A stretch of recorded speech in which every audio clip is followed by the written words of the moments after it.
Hello, everyone, and welcome back to the Beyond the Sideline podcast, a podcast where we talk about anything and everything sports and give our opinions as fans watching from beyond the sideline. Today is a very special episode.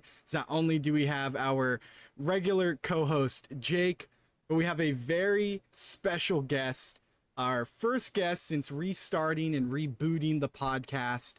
We have the one and only KCSB Sports Director, 91.9 FM over at UC Santa Barbara, Mack Kit Grungrit. Mack, thank you so much for coming on. I appreciate it. I know it was very last minute, but yeah, I just appreciate you being on here. Yeah, appreciate you guys having me on. I was just at like Planet Fitness when you had texted me, so Oh, shoot. yeah, very good timing. And yeah, I'm super excited. I haven't talked to you guys in a little while, and I'm really excited to talk about sports as always. So thank you. Yeah, been too long. Been too long. Very excited Absolutely. to chat with you guys. And before we officially get started, just one thing left to know. If you're watching us on YouTube, appreciate it. Make sure to subscribe.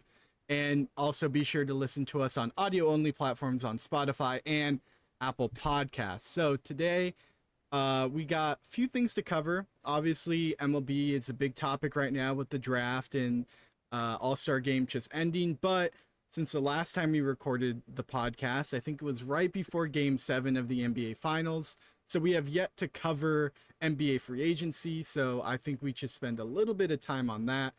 The first thing I think we should talk about is the big trade to happen in this free agency, the biggest trade in NBA history involving, I believe it was 7 different teams.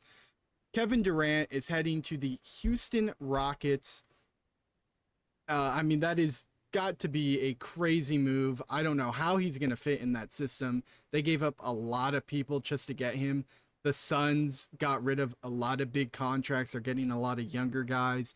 They seem to be kind of rebuilding again. So, Mac, I'll start with you. What were your initial thoughts hearing the news of Kevin Durant to the Rockets, and how do you think he fits in that system with Ime Udoka? Yeah, I can't say I was necessarily surprised. I think it was just a matter of time of when and where it was going to happen too. But I think it was a foregone conclusion in every NBA fan and analyst head that Kevin Durant would be moved by the time that free agency and all these regular like trade moves in the offseason like do regularly occur, which is in the week or two following the end of the NBA playoffs. I thought it was either going to be down to Houston. I heard some murmurs about Minnesota, but I heard he didn't really want to go there, so I kind of knew that wasn't going to happen. So I figured it was either going to come down to Houston or San Antonio. And personally, I like him going to Houston more. I like that timeline better, especially for what they gave up. You get off of Jalen Green's contract, who is a good young player, but he's incredibly inconsistent. So I think moving from an offensive engine like a Jalen Green to a significant upgrade on offense in a Kevin Durant, one of the most prolific scorers of all time, I think is an A-plus move for the Houston Rockets, especially with what you gave up. You didn't give up too much draft capital. Only, I think, was it 1 or 2 first-round picks, and then I think a few second-round picks in addition, and then obviously Jalen Green and Dylan Brooks. Now, in consideration to that, Dylan Brooks does hurt a little bit, but you also have other guys stepping up hopefully next year, like a Reed Shepherd. Obviously, Cam Whitmore's gone now, which kind of stinks for them. But you do have a lot of guys that can step up. Jabari Smith Jr. is definitely going to step up into a bigger role on both sides, kind of like that Dylan Brooks role. So I really love it for the Rockets. I don't think you can really go wrong here. The one kind of fault is that KD is getting older. He's going into his age 37, 38 season. He does have an injury history. So that's a little bit of a tricky thing. Is he going to be ready to go come playoff time? I think the one thing that you were mentioning, Angel, about how Ime Udoka is going to handle it, that part does worry me a little bit just because he's never had a true offensive engine. Jason Tatum was still really coming into his own when he took over that Celtics team a few years ago. He hasn't really had a true offensive 1A guy here in Houston yet. I think that'll be an adjustment for him just because KD is still a solid defender, great scorer. So you're just going to have to figure out in tandem how you get KD a lot of these shots up, in addition to supplementary great guys such as Şengün, Thompson, Jabari Smith, guys on this team that you also need to get shots around. but I think it really does help that Udoka has great floor spacers on the floor and great defenders to make up for KD. So I don't think it'll be a difficult transition, especially knowing how great of a coach Udoka is. And I think it should be relatively seamless. So I would not be surprised if you see the Rockets back up to that 1-2 seed again. Yeah, I'm gonna jump off you there, Mac. I think it's a fantastic move as well. I think because they were a defense first team last year, the Rockets, and this is a team that was just a 2 seed, but it felt like they kind of hit a ceiling in the playoffs where the offense just was not good enough. It couldn't get over the hump, and effectively what they've done is you upgrade Jalen Green to Kevin Durant without having to give up too much for that. And I think that's a very clear upgrade. When you needed more offense, when you needed a guy at the end of a game who you could kind of trust and give the ball to, still, even though KD's pretty old, there's not much better in the game at that. So I think this certainly raises their ceiling. I will say I think it could take some time to kind of everyone get used to each other. I could see the first couple months of the season being a bit of a learning curve, but I think, again, it's a big if, but as long as KD is healthy when it matters, come the end of the season and when they're kind of building chemistry and whatnot in the regular season, I think this is going to look like a really smart move for the Rockets. And they took advantage of a Phoenix Suns team that, is grappling with total lack of resources right now. They had such little draft capital and they were already a terrible team last year. So they were able to get KD, I think, on a pretty good deal because of his age, but also because the Suns were pretty desperate and you knew that KD wanted to move from there anyway. So I credit to them for being the team to step up. And I think especially in this day and age in the NBA, when even if you're a good seed, right? They were the 2 seed, but the windows close so fast now. They open and close so fast that you want to try and take advantage as much as you can. They have a lot of young talent on that team. A lot of guys on rookie deals still. Now is the time to try and go all in for a year. And another reason why I like this is because it really is just like a year. Like if this doesn't work out this year, you didn't really have to give up much to get him, and then you'll be able to retool and you should be fine, cap wise and player wise for next year. So I think it's kind of a win-win. Yeah, I kind of want to bounce off the Ime Udoka thing. I mean, you can say arguably that Ime Udoka is the best coach that KD has had since he left the Warriors. I mean, Steve Nash was, nothing special. He did what he could with what he had. Mike Budenholzer, fallen from grace. He obviously is not the coach that he used to be with the Atlanta Hawks and the Milwaukee Bucks. So Ime Udoka, I mean, I think KD fits his system well.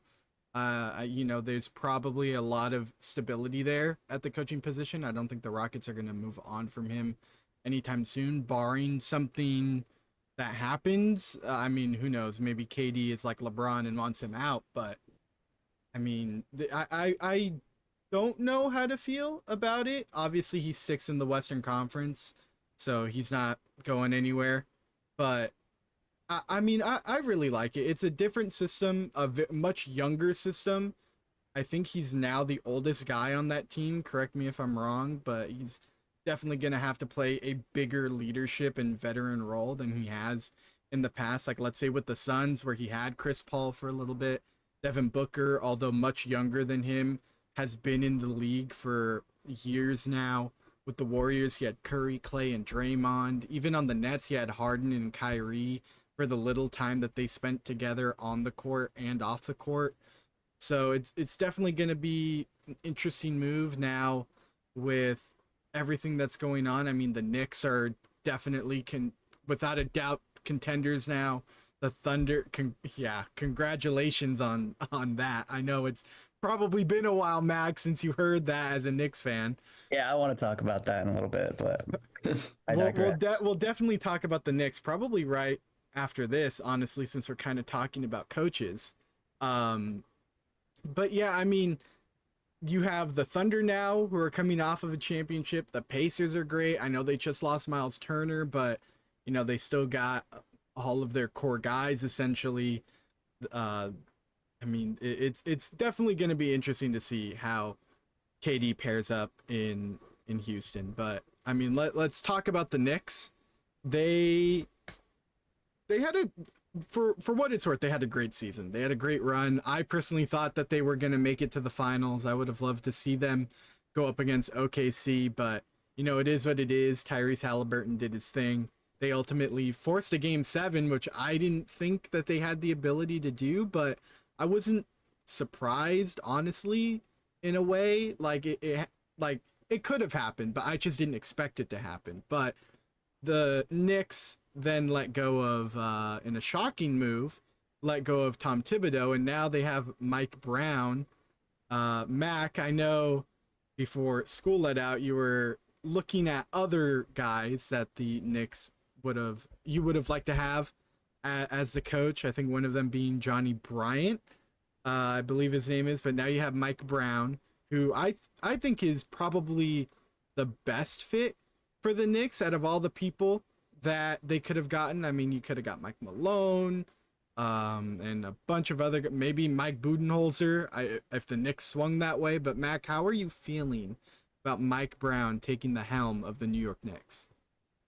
Yeah, when I heard it, I wasn't particularly surprised, only because Mike Brown was by far the best option left for the Knicks on the market. You know, there was like, and I think also, and this is kind of me segueing a little bit, but I thought that the mainstream media narrative around the Knicks head coaching search was a bit harsh, honestly, just because so many people were saying, oh, the Knicks don't have a plan. They don't have an idea of who they're going to hire. But also, you need to understand that no one hires their coach with an exact idea in mind as to who they're going to hire next. So I thought that the job done by Leon Rose and World Wide Wes was phenomenal, and the fact that they cast such a wide net and really just did their thorough research on a bunch of coaches. And thankfully, I think they found the right one in Mike Brown. But yeah, just kind of going off of what you were asking, Angel, Mike Brown is great. I mean, he won head coach of the year a few times, most recently with the Kings in 2023.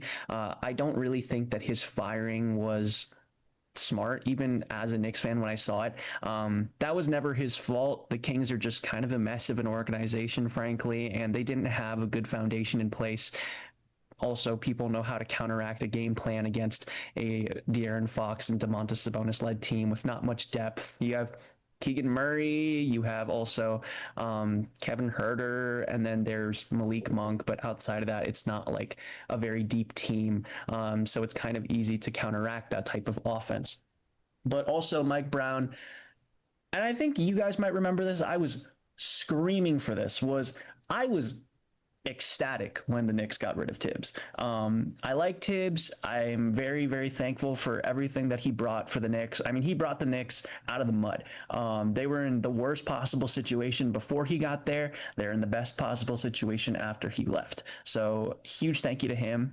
But with that being said, it was time. I mean, I just think so many people, if you watch them and if you watch them closely in the playoffs, you could understand that it was clearly time for him to go. Just a lack of creativity within lineups. There was no set plays or ATOs. The defense wasn't there. The Knicks had one of the worst perimeter defenses in the entire NBA this season, while having some of the best perimeter defenders in Mikal Bridges and OG Anunoby. And it seemed like they really started to figure that out during the Boston series. But really, towards the end of the playoffs with Indiana, it just seemed like Tibbs had kind of ran out of ideas. And, you know, to be fair, he ran into one of the best X's and O's coaches in the NBA, and Rick Carlisle, who in my mind is one of, if not the smartest head coach in the entire NBA.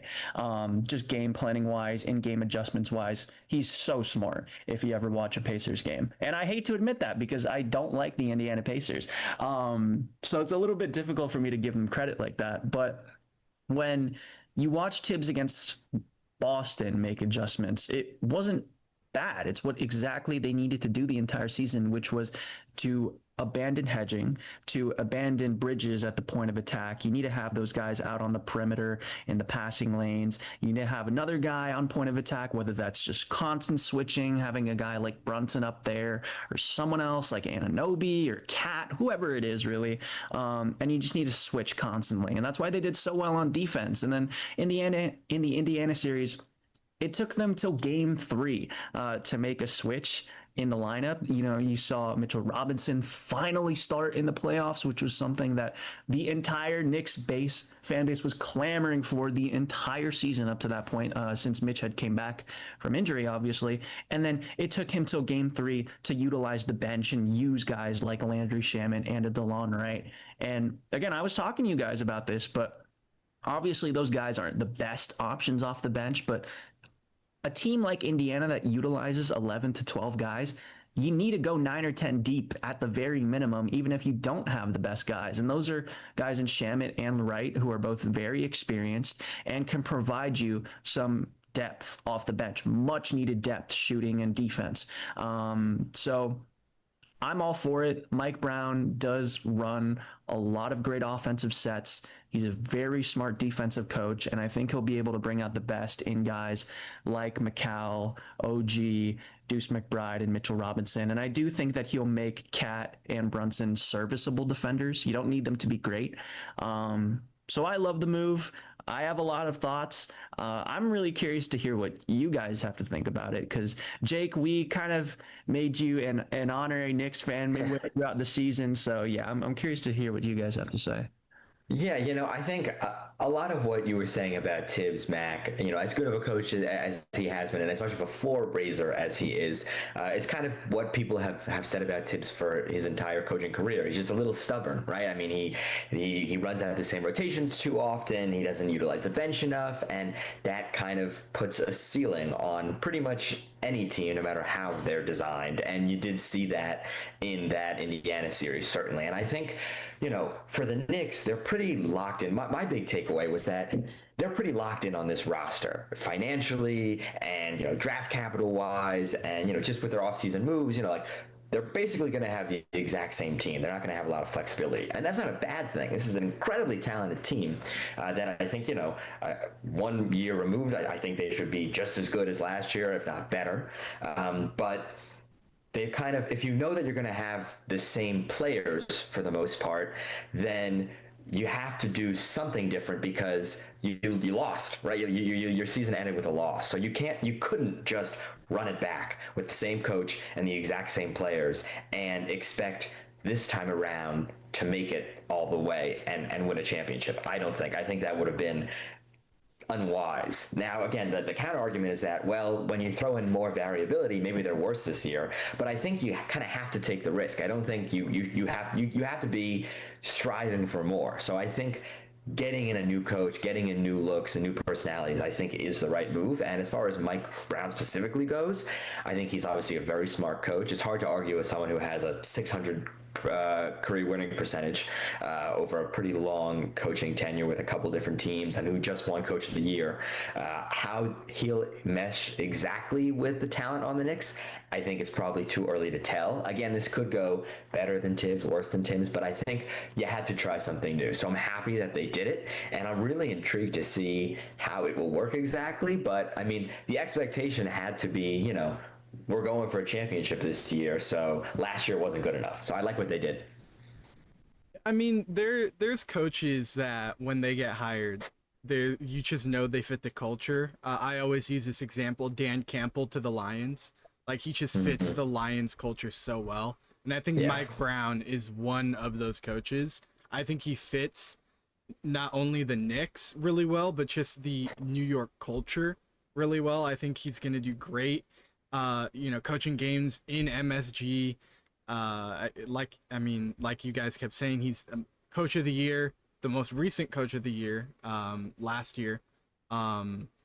He's all around. I mean, he's great. There's not much bad you can say about him, and yeah, it shocked the NBA world and honestly the sports world when he got let go of by the Kings. And Mac, like you said, it wasn't his fault. It's a hard system to run with what he had when you really only have two guys at your disposal, maybe a minor third option.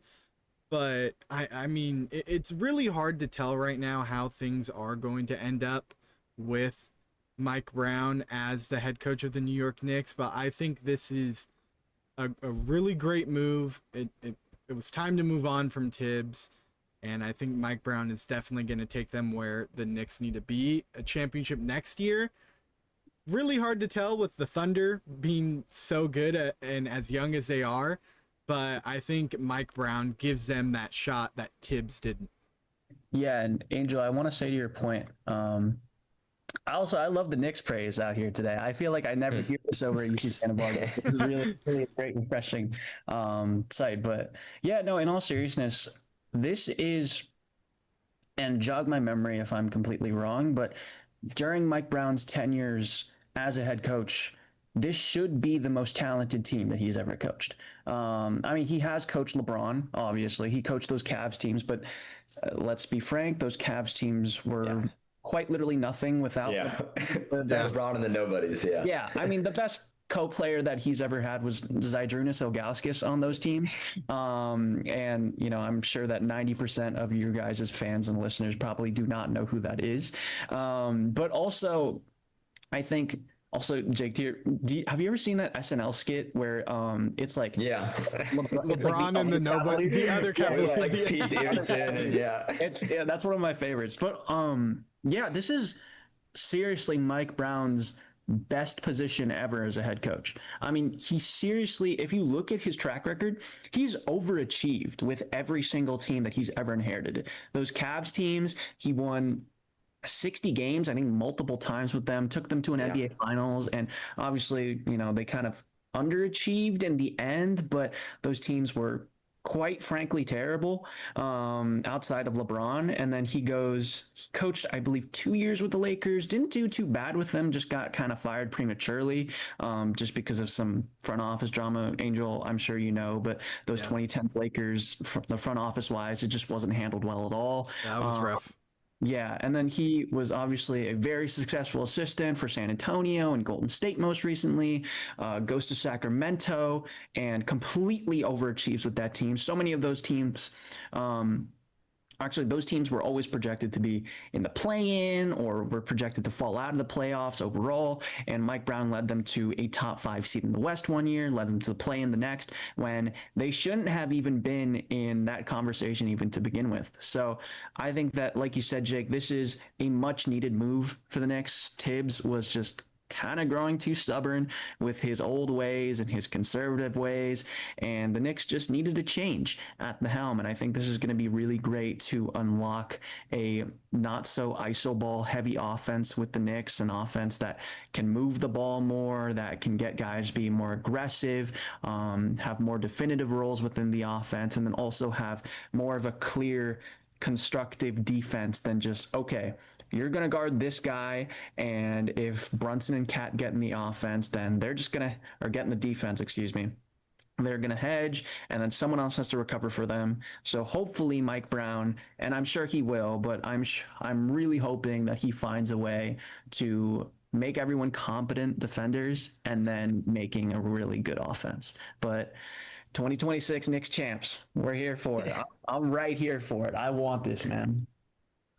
I think it's that Cowboys delusion is spreading into the Knicks fandom. I mean, this year is our year. I mean, are you going to be saying that every year? I mean, hey, we just got, going off of free agency too. I mean, we just added the biggest our biggest weakness, which was adding a ball handler and a scorer off the bench, and Jordan Clarkson, who's not going to be asked what he was doing in Utah. So I'm sure that he'll have a much better efficiency season this year. And then Gershon Yabusele, who just had a fantastic season for Philadelphia.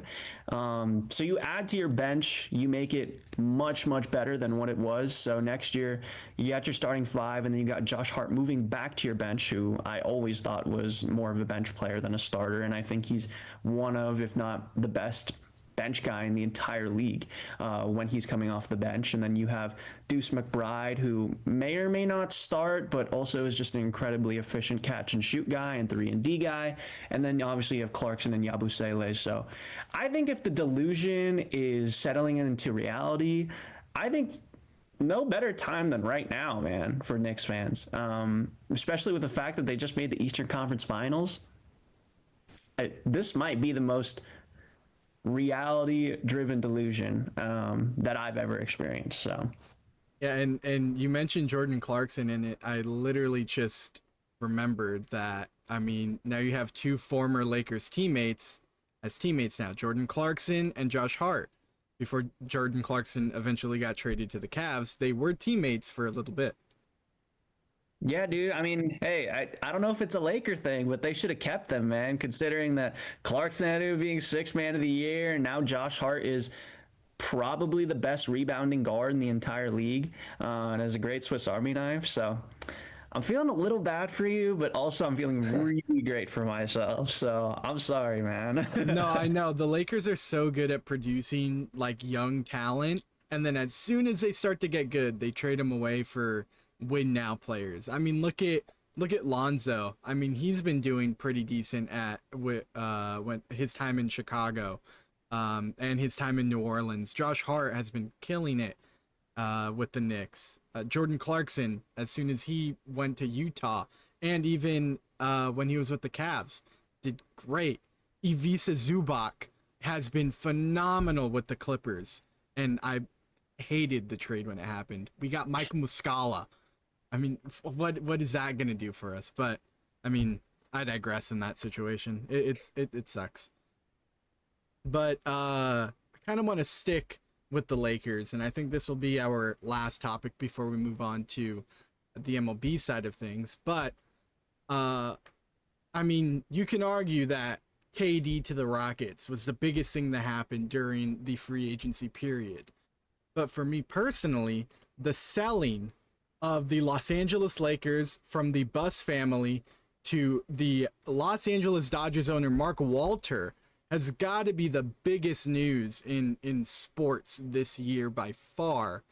And as a Lakers fan, when I first saw the news, I was kind of dumbfounded in a way because the Lakers have been with the Buss family for so long and has had history with them. The Lakers, when you think of the Lakers, you think of Dr. Buss, you think of Jeannie Buss and her siblings running the Lakers. And now that, Mark Walter is owning it, at first I was kind of like, why would she sell? But then it's also that sense of, it's time for change. And I think Mark Walter is probably the best option we could have had. I mean, as an Angels fan, thank God we didn't get another Art Moreno. Like, I have a team whose ownership is now, it has a great reputation. And the dude just got Shohei Ohtani and deferred 99% of his contract. So, I mean, who knows what the future holds for the Lakers, but I want your guys' opinions on the selling of the Los Angeles Lakers and what this means for them and their foreseeable future now as they're at the end of the LeBron era and hopefully the start of the Luka Doncic era in Los Angeles.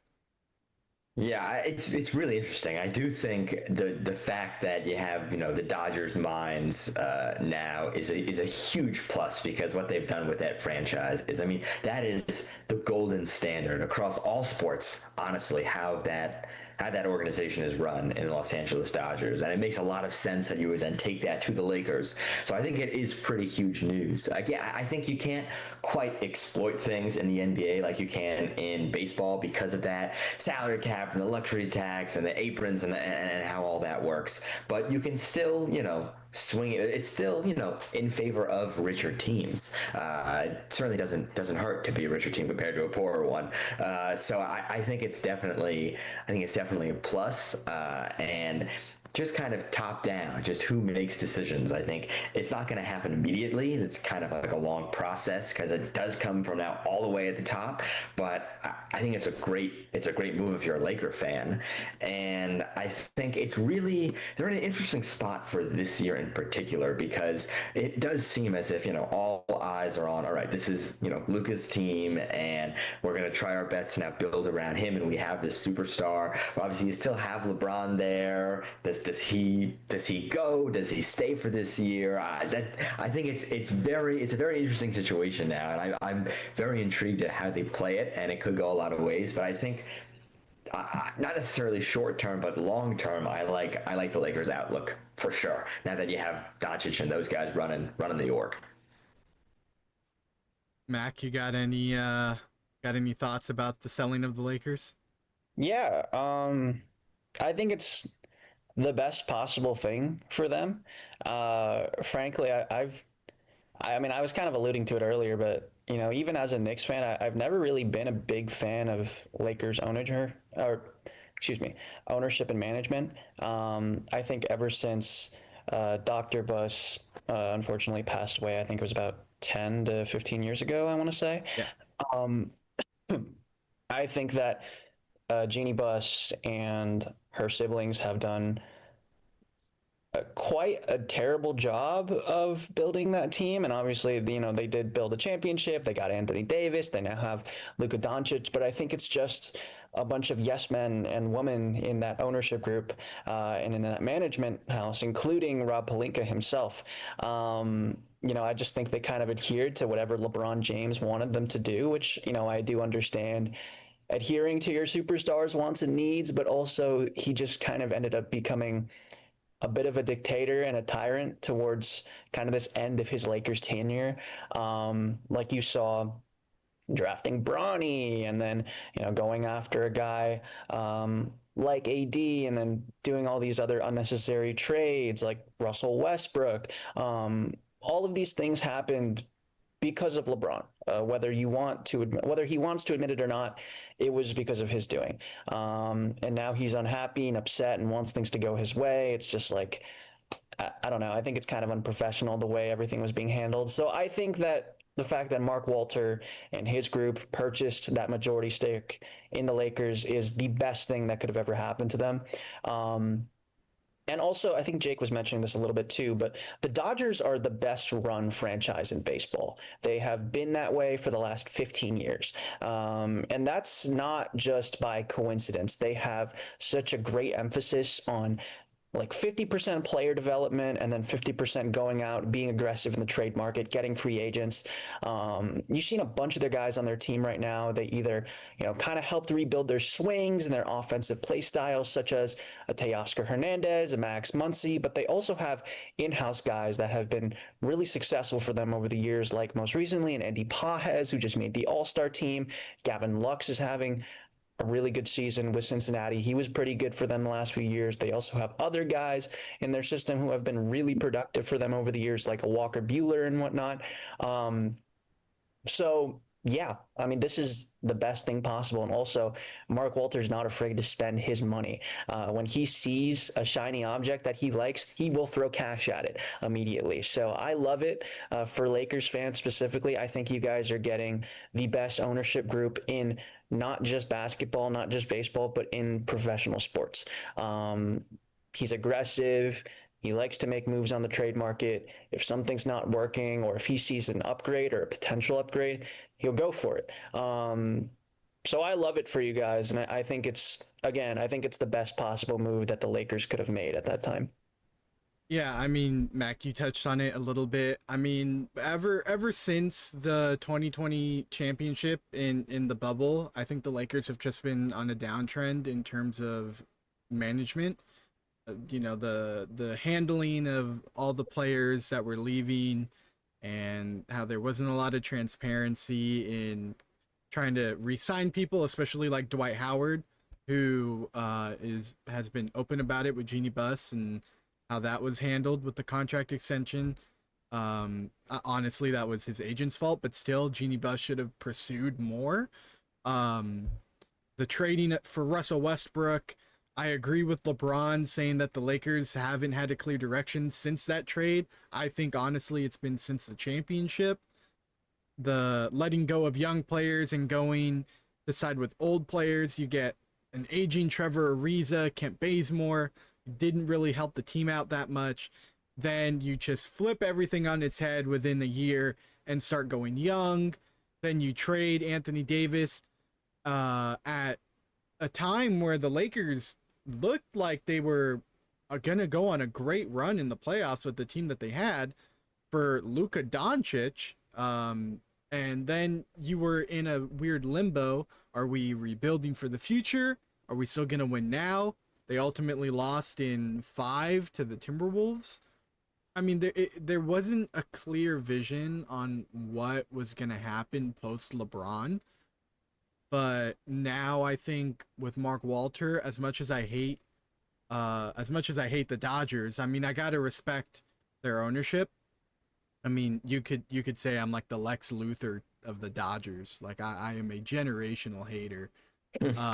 But yeah, I mean I think this is great. I know at the time every single Lakers fan in the moment was shocked, but a lot of Lakers fans are also Dodgers fans, so they know what we're getting in Mark Walter and Mac. Like you said, when Mark Walter sees something he likes, he's gonna go out and do everything he can to get it, and I think that is going to be great, especially with Luka Doncic up for contract extension.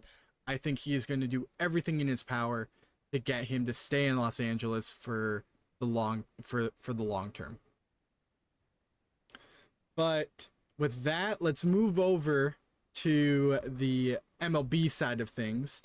I've mentioned a lot of times on this podcast that we all go to UC Santa Barbara. Jake has since graduated and is off to bigger and better things. But we got to see a lot of UCSB baseball.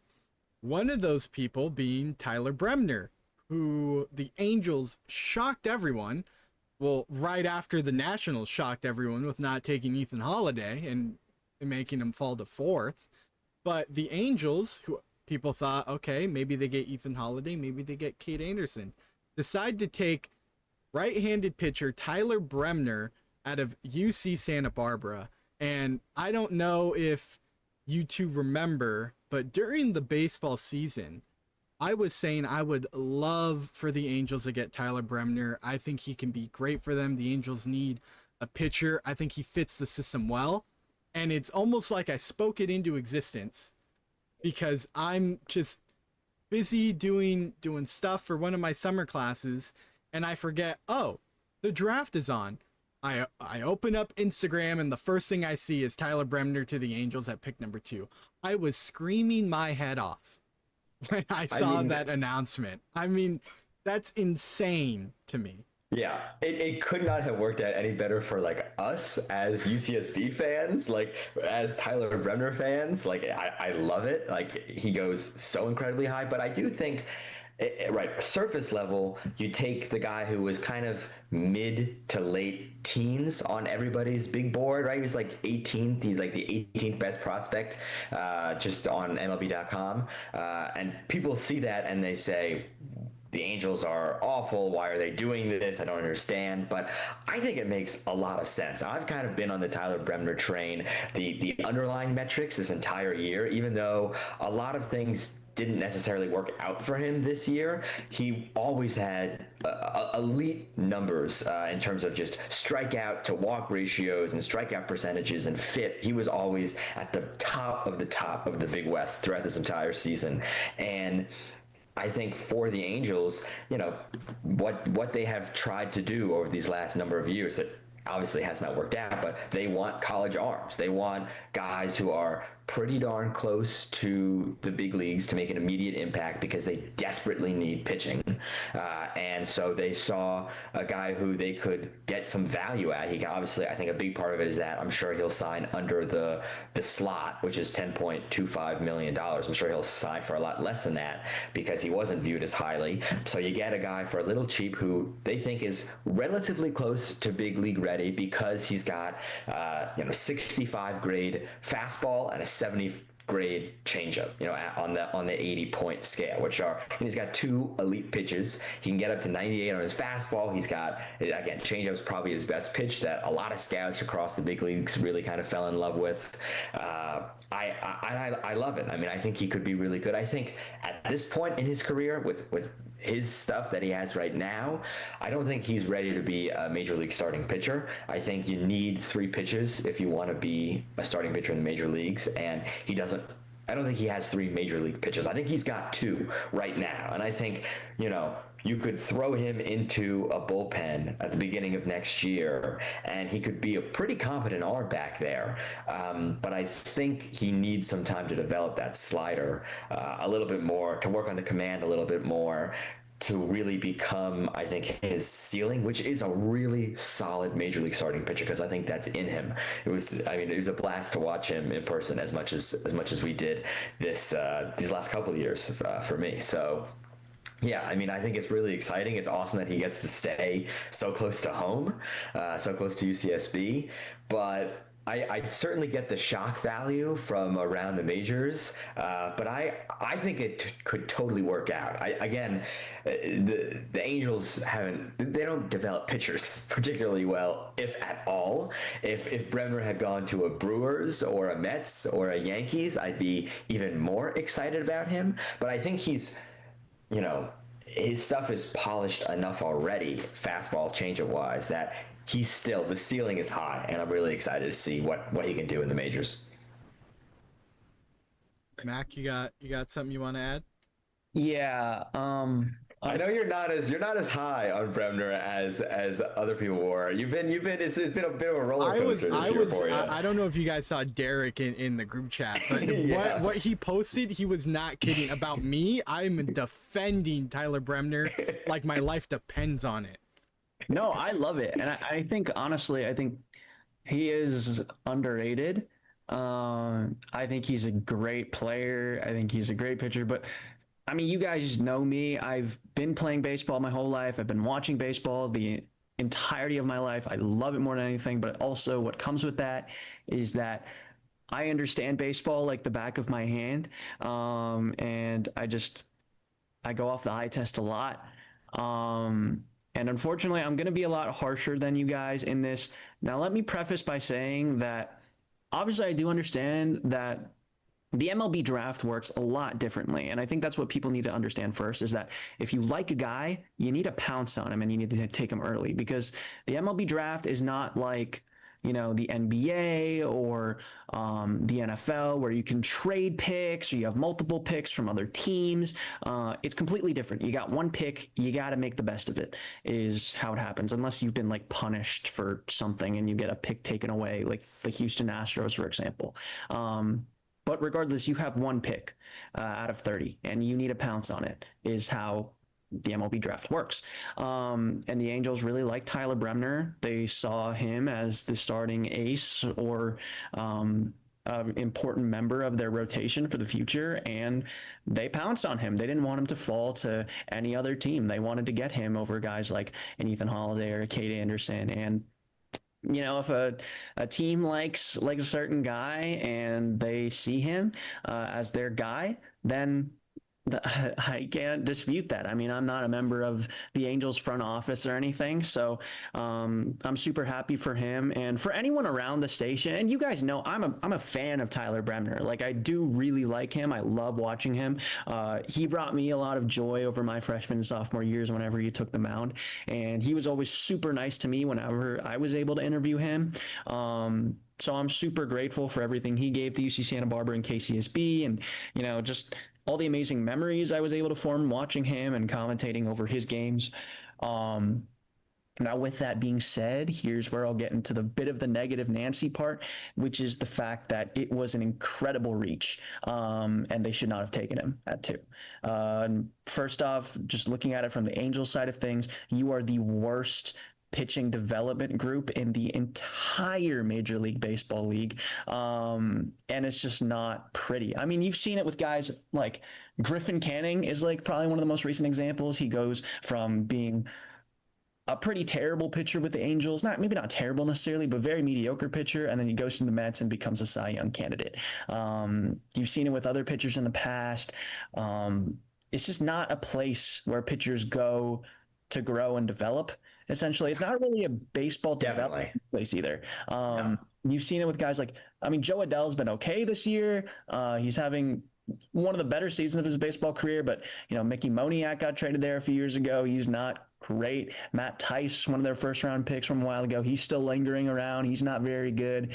So they just have a lot of okay baseball players.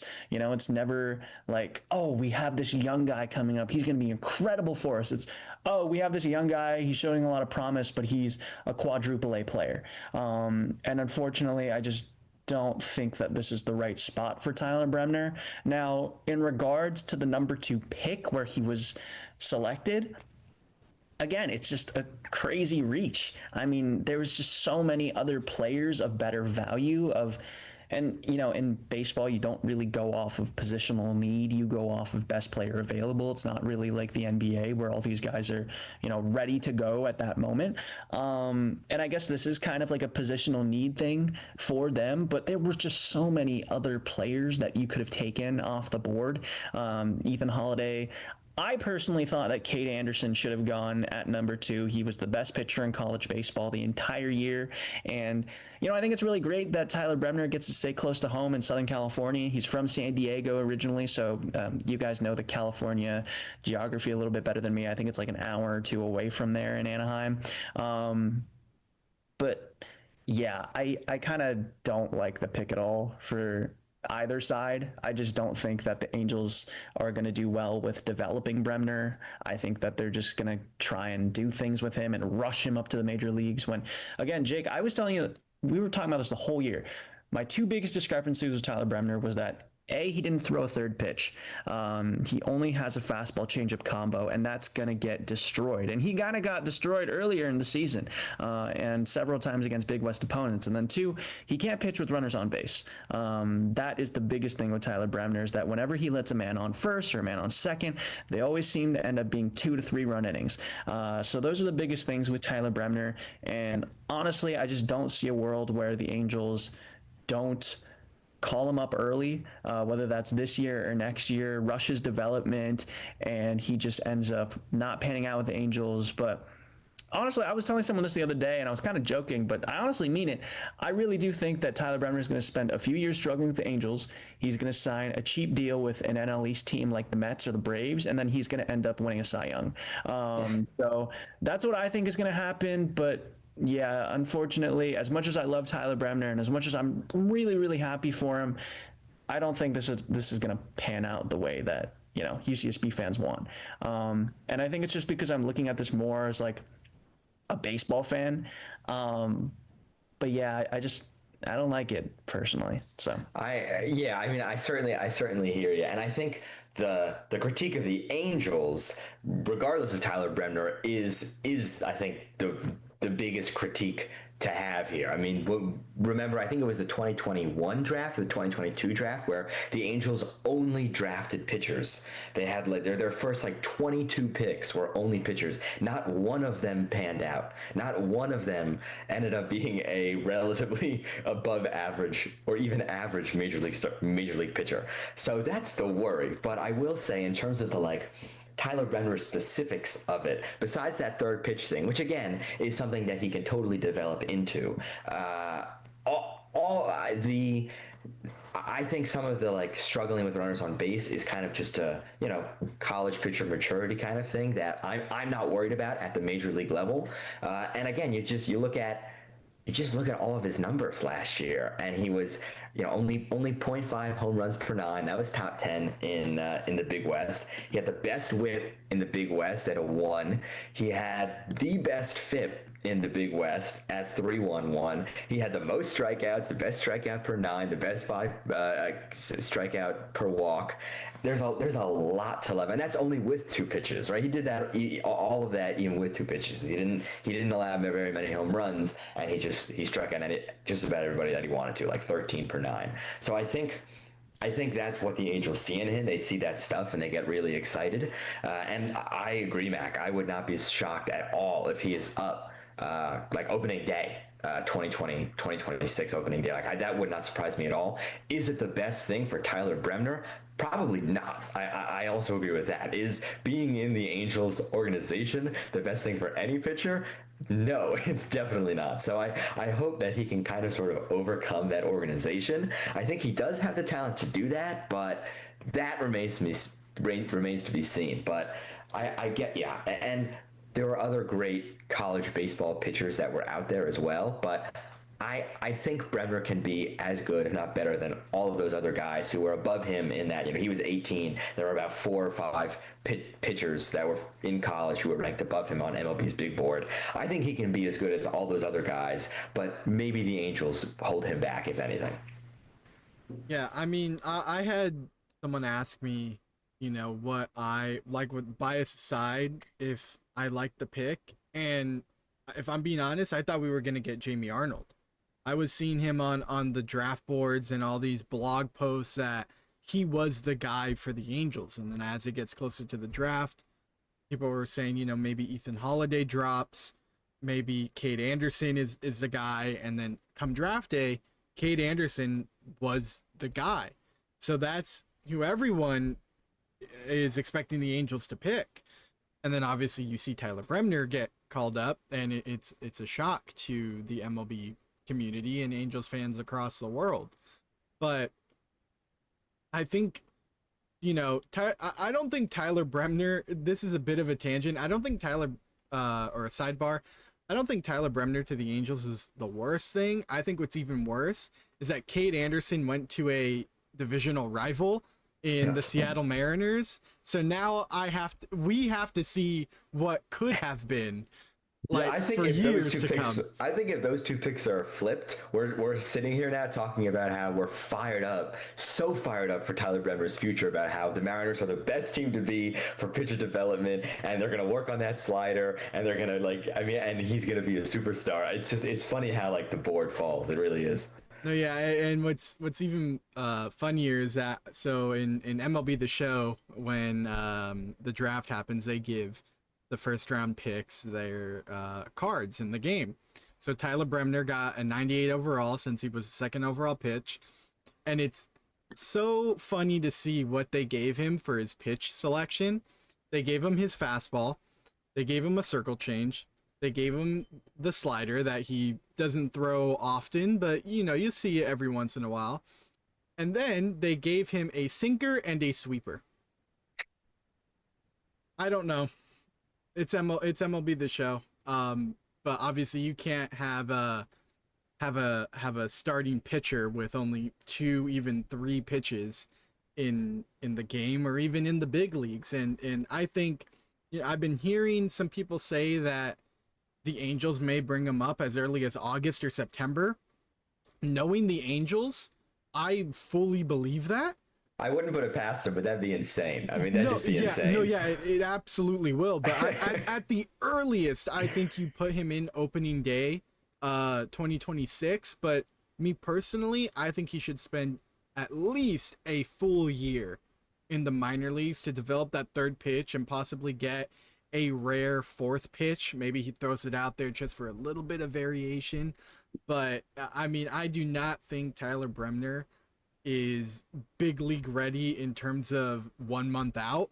I think I think he is big league ready. I mean, he spent 3 years at UCSB, but is he ready for the big leagues, especially with the Angels right now?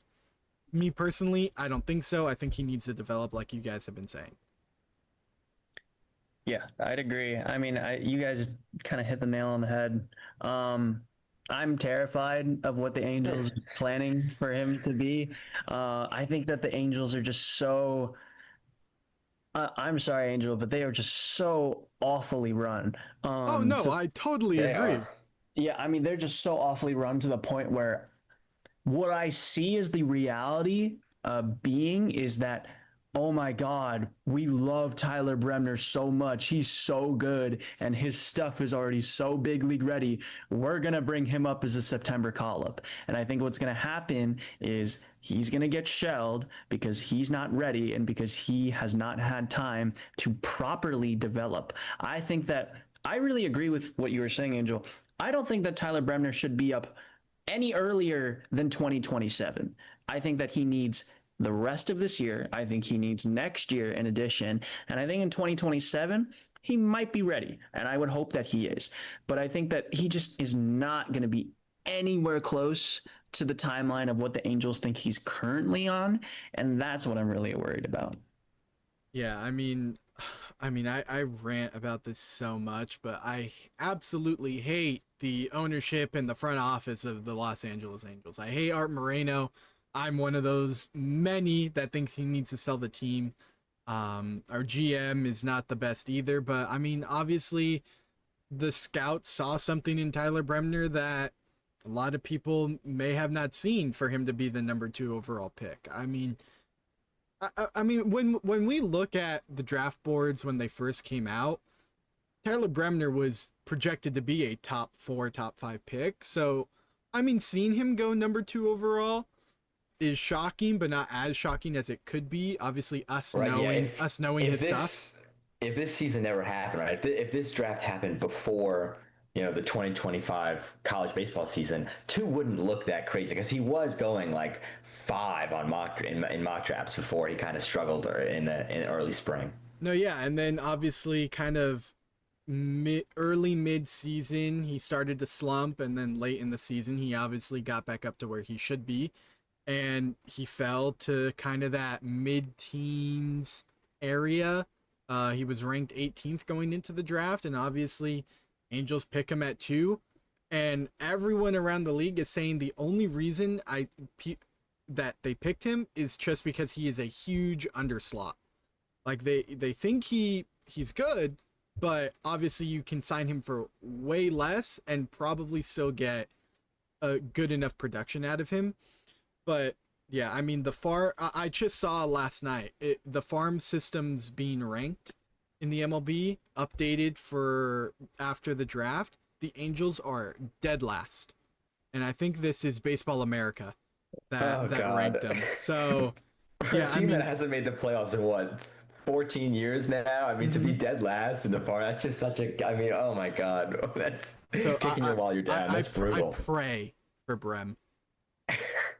But I mean, to stick with the Angels and the Gauchos, Latrey McCullum got picked up as an undrafted free agent, which, as an Angels fan and a UCSB student, obviously I am ecstatic again about Latrey McCullum, and I think he's a great addition to the team. He's probably going to spend a lot more time in the minor leagues than Tyler Bremner is, just because Angels don't really need outfield play right now. They got guys like Taylor Ward, Mike Trout, Joe Adell. But I mean, well, I immediately, when I saw the announcement, I posted it on my Instagram story, and Carlo messaged me, and he said the Los Angeles Gauchos.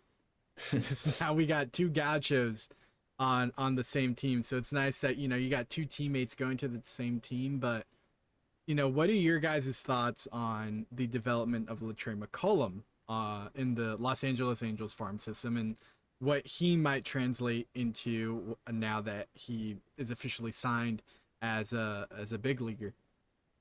I mean, McCollum was a blast to watch this year. He was kind of the lone star, the engine that kept the Gauchos offense kind of humming this year. The only guy who really was consistently OPSing around that 1,000 mark, and got it done defensively from the corner outfield position, which I like. He looked pretty sharp out there. I think he definitely, I mean, he's got this big frame that he's still probably growing into. He's got a lot of power that he showed this year that kind of he really developed this year as well. I think you can definitely project fun things for McCullum. He'll be in the minors for a while. I'm interested to see where both of them kind of start. Like, does Latrey get thrown into A ball, rookie ball? Does Bremner go to high A? Like, I'm very intrigued in terms of where they kind of start in the minors, and I'll certainly be following them as they hopefully work their way up. But yeah, it's definitely fun to see another Gaucho get signed to a big league squad. It's super cool. Mac, you got what are your thoughts on Latrey making it to the big leagues? Yeah, I love it. I mean, I love it for him. I wasn't expecting him to get drafted, especially as a true senior. But ultimately, he was the second most pro-ready Gaucho on this 2025 squad, outside of Bremner, obviously. So I love it for him. I think that he'll be ready, and what's probably 4 to 5 years is my assumption. I don't think he'll crack the big leagues until he's probably 26 or 27, give or take. But also, I think he's very, very intriguing, because I think if he puts on a little more pop in his bat, you kind of saw it this year. He hit more home runs this year than any of his college seasons combined. So I think if he puts on a little more pop. I think if he really stays to his true contact hitter ways, which we saw this year with that insane hitting streak and on base streak this year, he could be a really solid major league player come time. He is a really great defensive player too, kind of like Jake was mentioning. So I love the value for the Angels, and hey, chosen the pros, so you can never complain about that. Yeah, and it's cool because I mean, Mac, this is a thank you to you for my rookie year at KCSB Sports. But I was literally on the game with former KCSB Sports member Alex Arambrula. We got to call Latrell McCullum's cycle for the win, the walk off. I mean, that was such a storybook game, and now getting to call his games, and even for Tyler Bremner, now seeing them in the big leagues. I mean, we have that connection with him, with both of them, and it's just so cool to see, guys like that making it big. And one more shout out I want to give before we move on to the last topic of the day. I know Cal Poly is our rival, but I want to give a shout out to Luke Kovac, who went in the 19th round to the Toronto Blue Jays. Not only did I go to community college with him, I went to high school with him. So him going to the big leagues is honestly really cool, and I'm going to be rooting for him. Like I said, I know we hate Cal Poly, but I mean, I have to make an exception for this guy. That's cool. That's awesome, actually. Yeah. But for the last topic of the day, we'll kind of breeze through this one as it's a very easy topic to get through. But All-Star game just ended, and we are now ramping up for the second half of the MLB season. The Angels aren't going anywhere. I've already accepted that. I'm ready for next year already. So let's talk about the Yankees. Since you both are Yankees fans, how are you guys liking how what the Yankees have done so far before the All-Star break, and how they're going to do post All-Star break and going into the postseason as, without a doubt, one of the favorites to win it all? I'll let you start, Mac. Okay. I'll try to keep it brief. But I could go all day about this one. yeah, I could. Jake and I have texted actually several times. Okay. Whenever I have been, to keep it light, incredibly upset, I have immediately used Jake as like my outlet source of anger. And I love it. I love He's a it. scapegoat. Yeah. So I mean, okay, there was a really rough period for them where I think we were like 6-16 or something like that over 22 games.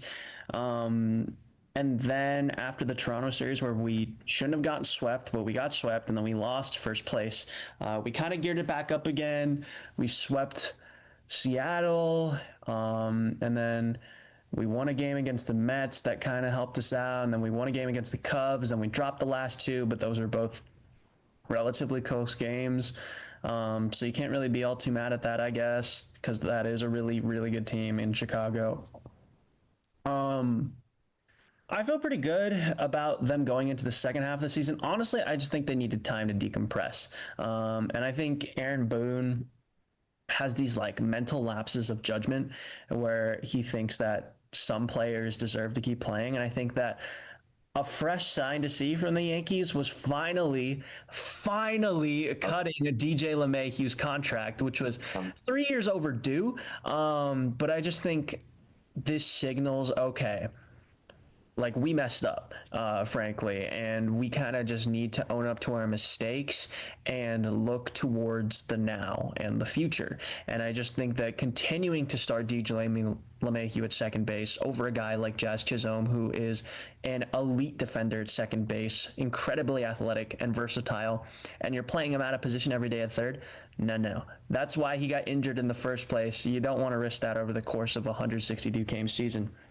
And I think the fact that you cut DJ, you move Jazz back at second, you put a really good defender at third in Peraza, who is not great with the bat, but can provide you okay enough with the bat to hold over until hopefully a good trade deadline acquisition. And I love finally that the Yankees are finally showing some aggression, especially at the top of the helm with Brian Cashman every year before this year, Angel, and I'm sure Jay can also speak on this as well, but Oh yeah, I will. this year, it's always the same thing. It's, oh, yeah, we're always, kind of looking to improve, I guess, or there's always things that we can look upon. No, this year Brian Cashman finally laid out and like said what he's going to do, which is, yeah, we're going to be aggressive at the trade deadline this year. Yeah, we're looking to get a third, like an infielder. We're looking to get a reliever and a starting pitcher. Words he has never uttered ever in his entire tenure as general manager. It's always, yeah, we're looking to improve, or yeah, if there's something that comes up, maybe we'll look into it. But it's never words like that. It's just aggressive assertion that I've never seen before from Yankees management, and it makes me really excited that they'll actually make a move this year at the deadline. Now, what that'll be, I don't know. A lot of Yankee fans are clamoring for Eugenio Suarez and, a guy from the Diamondbacks like a Merrill Kelly, for example, or Zach Gallen, which I really like. But also, you just can't give up too much for those guys. If you're giving up a guy like Cam Schlittler or a Spencer Jones, it's terrible value for those guys, especially on an expiring contract like Suarez, and an inconsistent guy like Gallen or a guy like Kelly, who you kind of know what you're getting. You need to be able to part with prospects, but not those top two guys. I love this direction from the Yankees, and I just think time will tell. I think we'll see by the trade deadline what they end up doing. And, if the Yankees don't end up doing anything at the trade deadline, I expect for you guys to bring me back so I can complain on here for 30 plus minutes. We definitely will. But yeah, I am really ecstatic for what the Yankees are actually going to seemingly do this year at the deadline. And Jake, I'm curious what you think, because I just love what Cashman has been saying. It's just entirely different. And it seems like they're just aggressive more than ever now, especially the fact that none of these guys are getting any younger. You have at 36. That's it. 33. But yeah, this team isn't getting any younger necessarily, and your championship window is right now, especially in what is frankly a wide open American League. Yeah, it's funny. I was going to take it in a very similar direction, Mac. I think that DJ LeMahieu, DFA, signals a shift in philosophy. This Yankee organization is so stubborn, and have been for years and years and years. And I texted Mac when they were going through this losing streak that it felt like the Yankees would rather be right about a player and lose games than accept that they were wrong about a player and win. That's how it's felt for years. And it's been the most frustrating thing as a fan. And they've done it not just with DJ this year, but I mean, going back to, Joey Gallo and all these other, Verdugo last year, Verdugo literally could not get a Major League Baseball job this year. And he was your starting outfielder in the World Series a couple months ago, and you had Trent Grisham on your roster, who's been a very productive ball player this year. They were so stubborn. Again, even in the World Series last year, they're just an incredibly stubborn franchise. But I think a lot of the things Mac mentioned over the last couple weeks feels like something has begun to shift. And I think a big part of that is because they realize, okay, Judge is having another best season of all time. He's done it 4 years in a row now where he has the best offensive season in the history of baseball.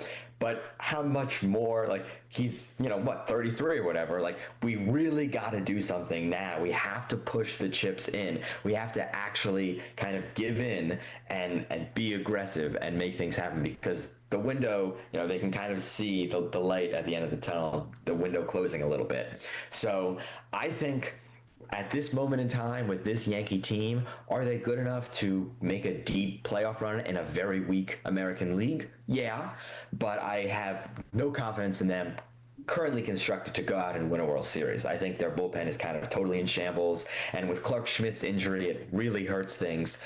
But I would not at all be surprised if 2 weeks from today at the trade deadline, I'm sitting here saying, I absolutely think that the Yankees could win the World Series, or at the very least make it to the World Series. Because get yourselves a bullpen piece, get yourself a starting pitcher, get yourself a third baseman. Just like they know that they need those things now.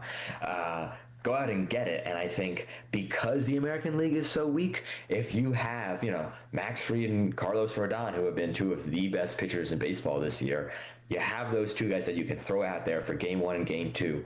Go out, get your game three starter at the deadline, and you can be pretty darn excited about a team because this is the most lineup depth that they've had in, it feels like, since 10 years. It feels like a long time. They have a really deep lineup this year. So go out, get yourself a three guy, and then one elite bullpen arm. And then you have, your trade piece, you have Luke Weaver, you have Devin Williams, and I think you can be pretty fired up about going into a playoff series with those three at the back end and hopefully three at the front end that you think can win it all for you. But so that's what I'm thinking. As they're currently constructed, I don't know, but I definitely have hope for this season for sure. Yeah, and I wasn't gonna mention the Angels, but to kind of lead into my next question, I kind of have to mention them. So I feel like almost every team has a bit of a cycle that they go through every season. Like there's kind of canon events, if you will, that take place during the season that a team goes through that will eventually happen. And for the Angels, I literally made this and posted it on Twitter. You do well in spring training and the beginning of the season, which happened this year. Players get injured, team goes on a big losing streak. Didn't have many injuries in the first half of the season, but we did go on a big losing streak. And we are now at the point where we are going to make win now trades at the deadline to stay in the wild card race, where the Angels are 4 games behind. They're 47 and 49. So with that, where do you guys think the Yankees are in terms of the seasonal cycle? The Yankees have a very defined seasonal cycle every single year. They're the best team in baseball through April and May, and then literally, Angel, I kid you not, every single year, the last 4 years, they have had a stretch in June and July where they are the worst team in baseball. And then they get it together enough to they still make the playoffs, but every year it's the same thing. Even last year, I mean, every year they go through a stretch like this. Now, I think they're, kind of coming out of that rut. But yeah, I mean, it'll depend on, right, because they have certainly dealt with injuries, especially pitching wise. But it's going to depend on who they can trade for. I'm going to throw out my ideal Yankee trade that I think is somewhat realistic. You go to the Pirates and you ask for a combo deal of Brian Hayes and Mitch Keller. Both of those guys are on the trading block, so I've heard. You get your controllable starting pitcher who's got an ERA in the 3s this year, and you have effectively a better version of Oswaldo Peraza, one of the best third basemen defensively in baseball, who is not a great hitter, but good enough. I mean, he can't hit the side of a barn. So Brian Hayes is almost league average. That'd be a huge upgrade. That's my Yankees dream deadline with a couple relievers. Yeah, no, I love that, Jake. I literally texted Jake maybe 2 or 3 weeks ago, and I was like, okay, June is now over. Now we can watch baseball again. It was so unbelievably bad. I saw a lot of murmurs about Eugenio Suarez. Oh, I cannot pronounce that today. Eugenio Suarez and Zach Gallen or Merrill Kelly. I personally love that deal a lot more. Yeah, me too. Yeah, I like it. I'm going to go out on a limb and attach another guy to that trade package, which is David Bednar, who's been one of the best closers in baseball the last few years. I think, again, if you go out and get a real third baseman, a real relief pitcher, and a real starting pitcher to bolster this team, you can be back in the World Series and really compete better than you did last year. Because right now you have Devin Williams, who's been playing over his last 25 appearances or so at an elite rate. You know what you're getting out of Luke Weaver. You got a really good lefty reliever in Tim Hill. You got some other guys in the back end of that bullpen that should be pretty solid in the playoffs, like an Ian Hamilton, for example. I don't really know how much I have trust-wise in Jonathan Loaizaga right now, but I do think that you can trust a lot of these guys come playoff time, and I just think you need one more go-to guy in the playoffs that you can add to that top 4. If you got 5 guys that you really trust going into the postseason, you can accomplish pretty much anything that you want. So yeah, I'm gonna stick to that point, Jake. I love that trade much more than I do any deal with the Diamondbacks. I just don't trust Suarez as much right now. And honestly, the way I see things happening, I know it's like it would not surprise me at all if the Yankees traded for Eugenio Suarez tomorrow. Just because you've seen so many murmurs about it, and it just seems like the way he was like asked about being traded to the Yankees like at All-Star break. He did like that commercial with like two of the Yankees with like Rodon and Fried. Like it just seems like the MLB is like pushing for this narrative very heavily, and I wouldn't be surprised at all.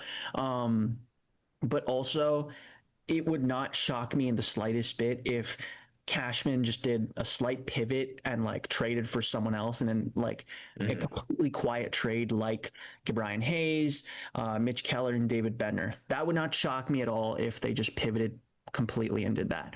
So I'm really excited to see what the Yankees do at the trade deadline, but I love that trade, Jake. I would just add David Bednar in there and hopefully get the job done. Jake, when you mentioned the Pirates in your like ideal trade, I was like, don't tell me he's about to say Paul Skeens. That'd be great. I was like, That'd be awesome. No. I was like, don't tell me he's gonna throw That out would Paul definitely be Skeens out ideal. there. I mean, that would not necessarily realistic, but that would definitely be ideal. No, yeah, I saw so much stuff about the Eugenio Suarez stuff. I mean, he would be a Instagram. good fit. I'd love him to be he's not quite a good enough defender for me to be like super psyched about it, but I mean, he already has like 29 bombs this year. He would lengthen out the lineup even more. It'd be pretty fun. But yeah, I'd like a glove guy because they already have a pretty deep lineup. Yeah. But with that, I think we're gonna end it now. This is now officially the longest podcast episode we've ever had.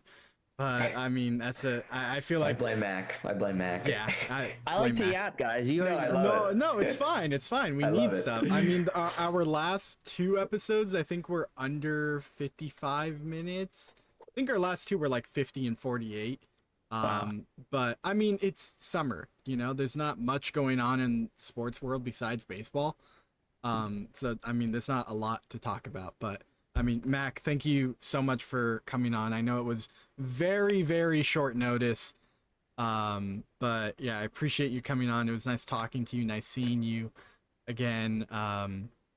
And I hope you can come back on when the Yankees don't make the trades that you want and crush out. Looking forward to it. Hopefully by this time, maybe you guys will have me on and I'll be in a good mood. That's the goal.